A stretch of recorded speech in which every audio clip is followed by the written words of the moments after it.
I want to tell you guys a story this morning about a kid who was born in Long Beach. It's an amazing story, this young man. This man was born in Long Beach, grew up loving the Lakers. In fact, you know that famous parade when Shaq got on the mic outside Staples Center and said, "Can you dig it?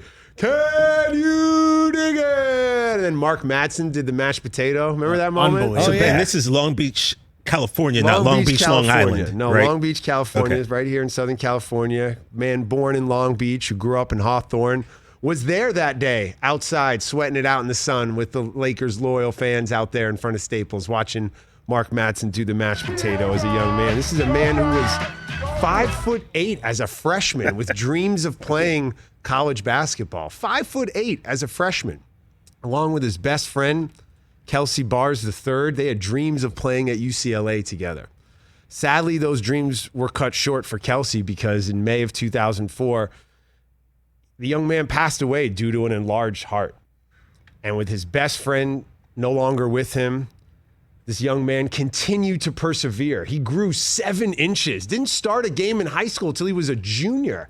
Didn't get a letter of interest from a D1 program till after his junior year of high school, which is crazy. You think about it. Most high-profile seniors, they're going into their senior year. They've narrowed down the list of schools they're going to. They've paid some campus visits. They have a sense of where they're going. Yeah. This young man who lost his best friend during a pickup game.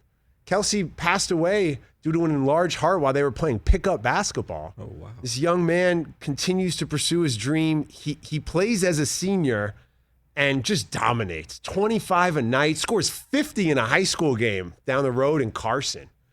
And because Jordan Farmar has aspirations to go to the NBA, this young boy who's now a young man goes and plays for UCLA, where in 2 years he goes to 2 Final Fours.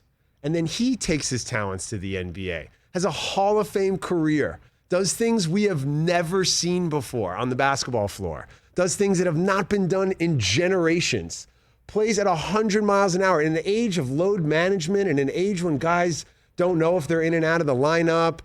Sometimes the idea of a player is almost better than the actual player itself in today's NBA. The idea of the future potential or resting him for the postseason or load management. No, but this young man now, he played the opposite way. He went 100 miles an hour. He did things that the basketball world had never seen. And now as a family man, a leader off the court, he's building a school back in the hometown that raised him, back in Southern California. And now he gets a chance to play for the Lakers. This is Russell Westbrook. This is an incredible story. This is an amazing moment. Think about it, the game of life. Say what you want about the 30% from three. Say what you want about the behavior in Game 6 against the Jazz when he was outplayed by Ricky Rubio. Yeah, he scored 46 points, but he shot 19 three-pointers, which is insane. That's a lot. Say what you want about the 43% leading the league in turnovers. That's fine. But think about that story, to be a kid from Long Beach who loses his best friend at a young age with dreams of playing at UCLA. He gets to be a Bruin. He goes to 2 Final Fours, continues his run in the NBA, has a Hall of Fame career, and now in the prime of his career with 3 kids, a family man, a fashion icon, the first to do it over in France. Now he gets to come home, play for the Lakers. Come on, if this is what sports is all about. Listen to Russell Westbrook yesterday at the press conference. Man, it's surreal. I think it still hasn't kind of hit me yet that being from LA, growing up, not too far from here, being able to watch the parades, try to go to them, miss school to try to go to them, being a Laker fan and being from LA, but now everything coming full circle for me is it's a blessing. You know, it's a lot of things I can't put into actual words just because, you know, some of these dreams don't come true for people like myself. And I'm truly blessed and thankful for this opportunity. And, you know, I can't wait to get started. We'll analyze the basketball when the season starts. When they go on a three-game losing streak, everybody will tweet about it and say it's not working out. But let's just take a moment right now and wrap our arms around the fact that this is an amazing story. The fact that this dude is coming home to Los Angeles to play for the Lakers, building a school, the Why Not Academy, building it here in Los Angeles. I think it's amazing. I know his friend Kelsey Bars would be incredibly proud of him. And it's just a quick reminder before we get into the tweets and making fun of them for losing and the Clippers and who runs LA and all that stuff. We'll get there in November. But right now in August, just take a moment to recognize what sports is all about. Celebrate this young man coming home, a father now, a leader. I love it. And I've been very critical of Russ's basketball game over the years. I'll be the first to admit. But the more that I settle into this idea of Russell Westbrook as a Laker, seeing him with the jersey, hearing the stories about him cutting class to go to the parades. That's what I used to do with my friends. Yeah, that's cool. Yankee parades. I'm not even a Yankee fan. We always would try to cut class and go to the Yankee parade. It was a huge thing growing up. As a Red Sox fan in high school, you know nothing about this. But the idea that he can now play for that team and his relationship with Kobe, too, they won a gold medal together. The fact that Kobe's somebody who was very close with Russ and now he gets to play with Melo again and play with LeBron. They have a special friendship. The only guys in the NBA with schools are both on the same team. Like the active guys who have their own schools are both playing side by side, talking about the curriculum for the kids. I love it. I think it's amazing. And I think it's going to work out. I'm all in on Russ out in Los Angeles. Is this something too, Ben? Your appreciation of this, just being an older man, married Absolutely. now, like it's just Absolutely, something. the game of life. It's so easy to throw shots when you're talking about the game of basketball. I'll be the first dude who's going to heckle and be say something ridiculous and tweet and criticize them for, again, shooting 7 of 19 in an elimination game. Took 43 shots that night for 46 points against the Jazz. Ricky Rubio, who looks like a DJ in Ibiza, outplayed him.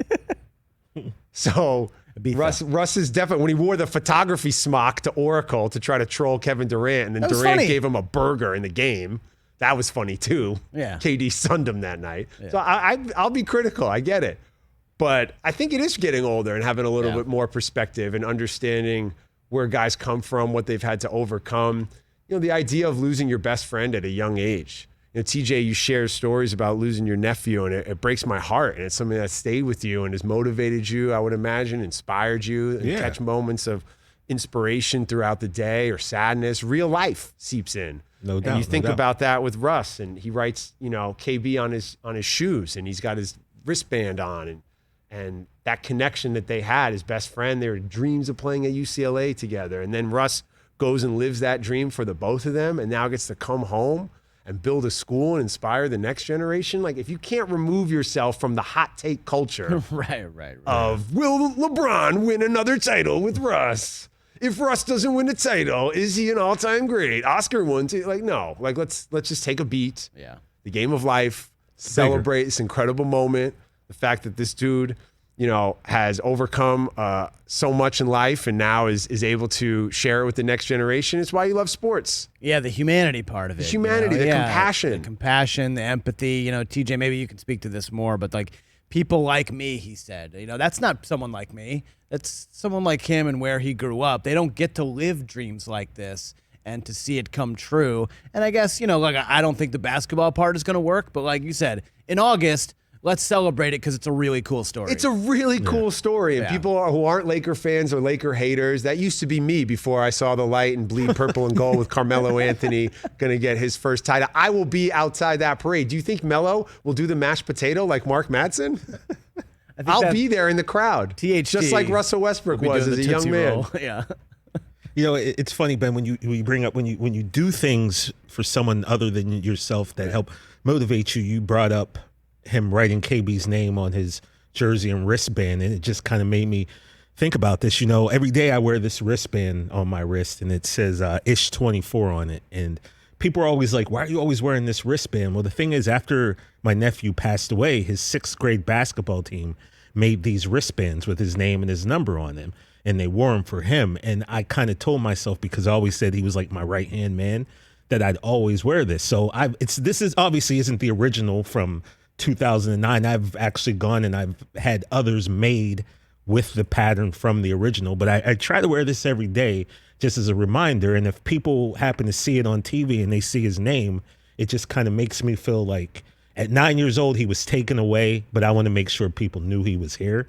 So I completely understand and feel Russell. That's incredible, and I appreciate you sharing, and that's something you share with Russell Westbrook, the idea of honoring the people who have helped been a part of your life and wanting to continue their legacy as you write your own. And It's those relatable things, like you said, the humanity in sports that we connect to as fans, you root for, and you celebrate. And I appreciate that about you. Appreciate that about Russ. And, for a lot of people out there to acknowledge that it's bigger than them. And there are a lot of people that support them, help them, are a part of their journey. And sometimes, unfortunately, they can't be there to be a part of it. That doesn't mean that they can't then come along with you in spirit. So shouts out to Russell Westbrook. I love seeing the moment yesterday being announced officially as a Los Angeles Laker. And Kemba Walker's coming home. Yeah, go on my Twitter. I am Ben Lyons. See Chaz Palminteri. Tell the story, the kid from the Bronx. Cue the Diddy music. Hey, you watched all the way to the end. Thanks for that. Watch more right here.